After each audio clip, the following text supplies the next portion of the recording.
South Carolina State and Burke High School women's basketball great Roberta Williams was recently honored as a Trailblazer. I sit down one-on-one with Ms. Williams for a special edition of Quintin's Close-Ups. And be sure to download the free Quintin's Close-Ups app in your Apple or Google Play stores, or listen to this interview later on the free iHeartRadio app. Miss Roberta Williams, it's so good to meet you. It's a pleasure to meet you. I appreciate this greatly. Yes. Well, you know, when Chris Bennett, your daughter, talked to me for Quintin's Close-Ups a couple of months ago, she described you basically as the GOAT, greatest of all time. And it's true because, I mean, you are a former Burke High School and South Carolina State University basketball graduate, and you're also great. And I understand on June 9th, you were up in Tennessee where you were among 100 players and coaches from the Women's Basketball League recognized as Trailblazers of the game during the 20th Women's Basketball Hall of Fame induction in Knoxville, Tennessee. What is your definition of a Trailblazer in the game? Okay, well, you know, that momentous occasion was overwhelmingly exciting. We were the ladies that paved the way, whose shoulders that WNBA players, college players, women that are able to get full scholarships, we are the shoulders that they're standing on. So we paved the way because we took many sacrifices, you know, that women, because we are not equal in pay or in abilities as far as the competition of the game versus the men. So we really paved the way and sacrificed a lot for what is happening in women's sports today. So it was an exciting event and overwhelmingly just exciting. You talk about exciting, and you talk about obviously the pay cut as far as men and women that is in the basketball league. There's such a big talk about that right now in the WNBA. What should that pay be like for the women basketball players in your mind? Well, and I think it should be equal, you know, and I'm sure I read some of the Forbes article as far as the revenue that men's bring in versus women, but I still think that it's a very unequal balance on the pay scale. I think the entry for women that's coming into the WNBA is a $50,000 salary, whereas for a man that's just on the bench, I think it's something like at least $500,000. So that's a really unbalanced scale, you know, as far as the pay scale and the salaries and the sponsorship, you know. So I think that you know, Title IX is the law that was introduced for women to be equal as far as the opportunity to play sports. So the Title IX movement gave women the opportunity to participate in sport as well as men. So again, I think we are really still behind time with that, and it hasn't caught up yet. You know, and it's basically the mentality because it's a male-dominated sport, and most of the sports are male-dominated, and for some reason or another, those folks that are in charge may not feel the need for women to be as equal. But I think the competition is fierce, the fan base is fierce, the women are fierce.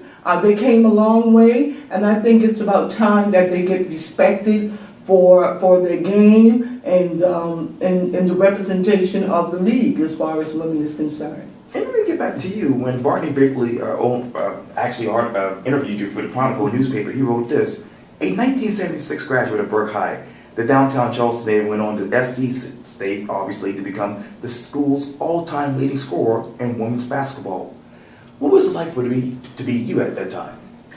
You know, basketball is in my skills was a gift that was given to me. Basketball is what I do, but it's not who I am. But I am passionate about the sport. I study the sport. I put a lot of time and I put a lot of work and time into it. And I think the result was of the time and work and the passion and the dedication that I put into the game. As a result, leading scorer, being one of the prolific shooter, MVP, All-American. Those are a result of a lot of work put in. That's right, that's right. And thank God for your the community service as well. Absolutely. Who is Roberta Williams these days? Okay, that's a great question, because, you know, basketball is what I do. I love the sport, I love the game, but it's not who I am. Who I am is a person that I'm kind of introvert, and a lot of people would not know that unless they know me. If you didn't know that I have accomplished all of the things in my career as far as playing basketball and professional, you would never know by me, because I never mention it.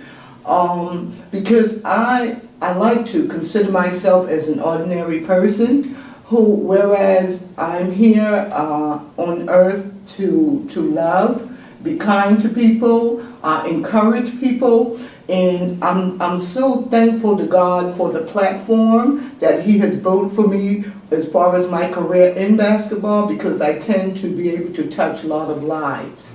You know, I worked in the school system as a substitute teacher for over 20 years, and that was because I didn't want to be put into a box. I want to be able to touch and do things that I think that is important for kids, as far as letting them know that they're loved, they're truly loved, letting them know that they have a gift, they're important. So I did things to involve kids in my tenure as far as a substitute teacher in the Charleston County School Program. I brought a lot out of kids who never thought that they could reach their potentials. So, you know, to answer your question, who is Roberta Williams? She is a child of God who's put on this earth to make people feel good about themselves. Yes, indeed. That is so good to hear. Yes. You talk about those kids in their lives. What's that one person that still plays in your mind today that you knew you actually set an example for, that you helped guide their lives? Oh my goodness, you know, it's so many of the kids. I just had someone posted on Facebook about this young man that got drafted to the Oakland Raiders. Oh, yeah. His name is Fadal, you know, and I remember him as a young man. And like I said, I don't like to start naming, because there's so many kids that are married, that I'm proud of, that have kids that they went to the next level, they finished college, they have great jobs, they have families. So Fadal is just one person that sticks out.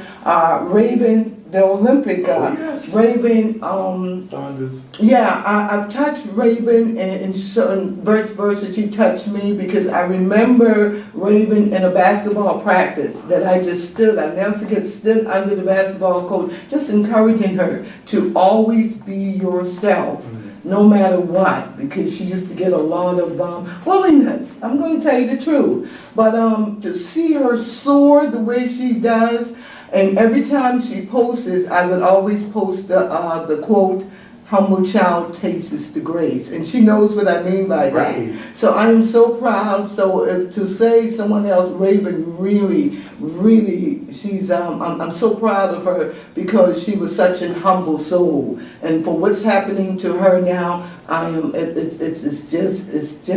it's great.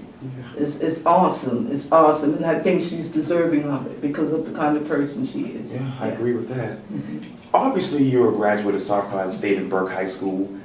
When you look at those two institutions right now, what still talks to you about those schools? Well, you know, my high school alma mater, family. There are a lot of Burke graduates. It's unfortunate as far as the population, as far as students at Burke now, but I noticed that any time that we get together as during homecoming or football game, we come out as a whole to support. They are loyal, Burke High School Bulldogs. It's just unfortunate that we don't have enough support there for most of the graduates that are graduates of Burke. But we are very prideful.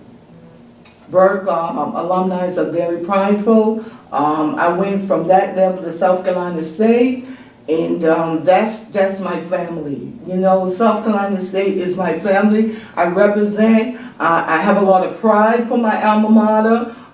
Those folks, I know how proud they are of me. I am indeed a loyal daughter. I try to represent when I go places, just like when I was inducted into the Hall of Fame. And I said, you know, it's a lot of Division I schools with huge enrollment, but here I am representing South Carolina State, and it gives me a lot of pride. And when they find out the news, they are so proud of me, you know. So it goes both ways. It's a lot of dedicated athletes that went to state, a lot of dedicated alumni that are there, and they're all over the world representing my university. So I am a diehard Burke alumni and a diehard true South Carolina State Bulldog alumni. Yes. That's so good to hear. You know, when I first met you, I had to do a double take because I thought you were Chris Bennett. Everybody says that. They say that. And that's your most wonderful daughter, talented daughter. What is that one word to describe her right now? Oh, Chris is, she's just amazing. She's amazing. You know, when she first went on to South Carolina State College campus, graduating from an art school, her major was dance, and she was a very good dancer. And she went on campus and thought that, you know, she would have to walk in mommy's shoes. Of course, she always got the question, do you play basketball? So, you know, we talked about that, and now she's, it's not that she is tired of hearing it, but she has some of the great questions. She said, oh, no, not me. I can never play basketball, but I'm a great dancer, you know, and it's funny because now when I go to South Carolina State with the generations that's there now, I'm not Roberta Williams, because a lot of them don't know of me until someone will explain to them the jersey that sits in the gym. But now I am Chris's mom. Yes, I am Chris's mom. So she paved the way. She got her own identity. Right, yes. She did a lot of great things at South Carolina State. Sure. She loves her alma mater. Right. She is a legacy that I'm very proud of. And like I said, Chris is, to describe her, she is amazingly smart, intelligent, and she's awesome. Oh, yes, yes, she is. She's awesome. And you talk about legacy. What do you want people to talk about when you're gone on to your heavenly reward in heaven? You know, I just had this conversation with a friend recently, and my dear friend Reverend Randolph Miller, he would preach this sermon about the dash, okay? He said, you know, it's the day you were born, and then it's this dash, and the day that you die. He said, what have you done in your dash? And my dash, if you know, God forbid, if I was to go today, I would want people to remember me of being a very encouraging, kind person that would go to all ends to make you feel like you're somebody. I would want them to know that I was that vessel, that God used me just to make someone and everyone feel loved. That's just it. You know, when I die, they can say, you know, Roberta was a really lovable person. She always made someone feel loved, like they belonged. And that's just that's my simple life. You know, I try to love everyone. Yes. I try to be encouraging, and I try to make people feel like they're somebody. Yes. So it's summer. What is that particular sports that you're watching right now?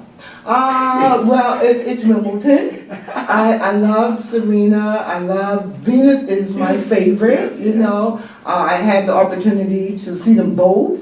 I had the opportunity to see them both compete at the Family Circle. I've seen Venus several times, but right now it's tennis. I do love tennis, and every now and then I'll turn the channel to the summer basketball, NBA, and sometimes I'll tune into the WNBA. Oh, good. Yes, Yeah, that's so good to hear. Yes, so I try to be supportive. Oh, yes, ma'am, you have to be. Yes, ma'am.